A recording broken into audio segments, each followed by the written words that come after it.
صاحب ماضی کے لکھنؤ اور مجاز کی یادوں کے نزدیک لے گئے. اس نسل کو مجاز اور ان کے واقعات اور ان کے وقت سے آگاہ کیا جو کتابوں میں ہوا کرتا تھا یا کسی بزرگ کے زبانی سنا ہوا تھا. ہم معذرت خواہ ہیں کہ ہم اپنے وقت سے کچھ پیچھے چل رہے ہیں. یہ ہماری نااہلی ہے کہ ہم وقت کی جو قدر ہونی چاہیے وہ نہیں کر پا رہے ہیں. اس کے لیے آپ سے معذرت چاہیں گے. استاد محترم ڈاکٹر ملک زادہ منظور احمد نے جو مجاز کی شخصیت پر روشنی ڈالی اور اس کے بعد عابد سہیل صاحب نے جو مجاز کی ذاتی زندگی اور ان سے جڑے ہوئے واقعات ہمیں سنائے، اس کے بعد ہمارے بیچ میں تشریف لاتے ہیں محترم جناب شارب ردولوی صاحب، جن کا تعلق اس زمین سے ہے جس زمین کا نام مجاز کی شخصیت سے جڑا ہے. میں التجا کروں گا محترم جناب شارب ردولوی صاحب سے کہ وہ تشریف لائیں، مجاز پہ اپنے خیالات سے ہمیں آگاہ کریں مختصراً. اور جناب پروفیسر ملک زادہ منظور احمد صاحب، جناب عابد سہیل صاحب، پروفیسر انیس اشفاق صاحب، ہمارے جرمنی سے آئے ہوئے مہمان جناب عارف نقوی صاحب،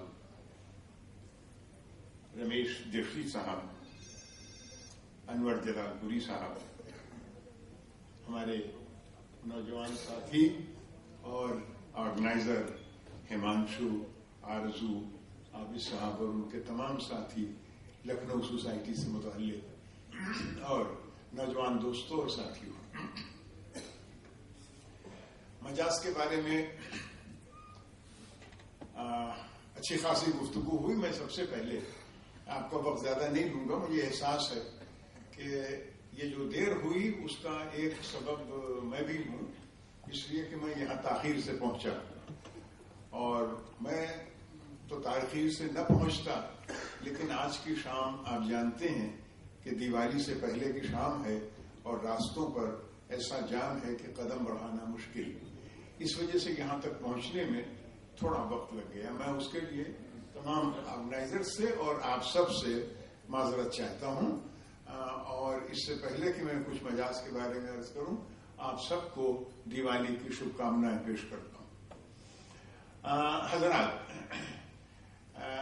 مجاز کے سلسلے میں ایک بات میں عرض کرنا چاہوں گا، آپ کا بہت وقت نہیں لوں گا، کہ آخر مجاز کی مقبولیت کا سبب کیا ہے. آج آپ مجاز کی سینٹنری منا رہے ہیں. ایسی کیا بات ہے؟ بہت سے شاعر 1911 میں پیدا ہوئے ہوں گے، لیکن آپ نے مجاز کا انتخاب کیا، اس کا کوئی سبب ہوگا.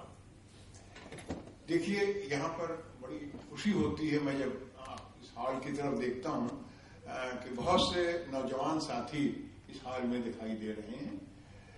مجاز کا زمانہ ایک بہت الجھا ہوا اور پریشانیوں کا زمانہ تھا. شاید ہمارے اس زمانے سے کچھ ملتا جلتا ہے. اس وقت ہماری لڑائی انگریزوں سے تھی، آزادی کے لیے تھی، غلامی سے نجات پانے کے لیے تھی.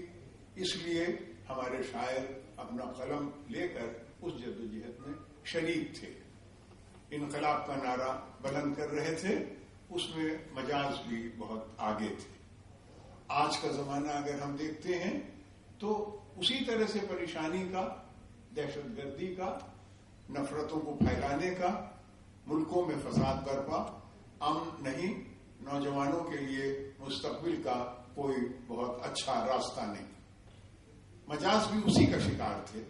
اس لیے اگر آپ دیکھیں تو ایک یکسانیت ہم اپنے عہد میں اور مجاز کے عہد میں پاتے ہیں. مجاز نے کہا کہ آؤ مل کر انقلاب تازہ تر پیدا کریں، دہر پر اس طرح چھا جائیں کہ سب دیکھا کریں.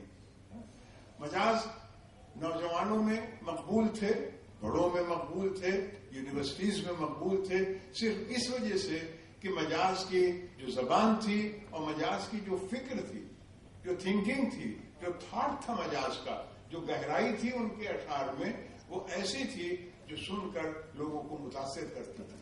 آج بھی وہ متاثر کرتی ہے. مجاز نے جب یہ کہا کہ تیرے ماتھے پہ یہ آنچل بہت ہی خوب ہے, لیکن تو اس آنچل سے ایک پرچم بنا لیتی تو اچھا تھا, تو انہوں نے اس زمانے میں دعوت دی تھی عورت کو آگے بڑھنے کی, عورت کو آزادی کے لیے قدم بڑھانے کی, اور عورت کے مرد کے دوش بدوش آنے کی, جس زمانے میں کہ عورت بہت پچھڑی ہوئی تھی. یہ آپ سوچ لیجئے کہ 1932 اور 33 اور آج آپ 2011 کی بات کر رہے ہیں. لیکن مجاز نے اس وقت جس عورت کو آزادی دلانے کی اور جس عورت کو آگے بڑھانے کی کوشش کی تھی, اس کے لیے وہ صرف یہی نہیں, وہ کہتے ہیں کہ بہت مشکل ہے دنیا کا سنورنا, تیری زلفوں کا پیچ و خم نہیں ہے. یہ نہیں ہے کہ وہ محبوب کے آگے ہر چیز جو ہے وہ ان کے لیے درست و جائز ہے. وہ کہتے ہیں کہ دنیا کا سنورنا, دنیا کے لیے کام کرنا, دنیا کے لیے آگے بڑھنا اتنا آسان نہیں ہے. دنیا کو سنوارنا اور بنانا تیری زلفوں کا پیچ و خم نہیں ہے کہ ان کو بہت آسانی سے سنوارا یا بنایا جا سکتا ہے. وہ زلفیں جو بگڑی ہوئی ہیں, وہ زلفیں جو الجھی ہوئی ہیں, وہ تو سنواری جا سکتی ہیں, لیکن دنیا کا سنوارنا اتنا آسان نہیں ہے. مجاز کہتے ہیں کہ زمانے سے آگے تو بڑھیے, مجاز زمانے کو آگے بڑھانا بھی ہے. یعنی مجاز جو ہیں وہ جب تک آپ زمانے کو آگے بڑھانے کی کوشش نہیں کرتے اور خود زمانے سے آگے بڑھ کر نہیں سوچتے ہیں, تب تک زمانے کو آگے نہیں بڑھا سکتے. یہی باتیں تھیں مجاز کی, جو مجاز کو اس عہد میں مقبول بنائے ہوئے تھیں. اور آج بھی جب ہم مجاز کو پڑھتے ہیں تو ہمیں محسوس ہوتا ہے کہ وہ ہمارے بہت قریب ہیں.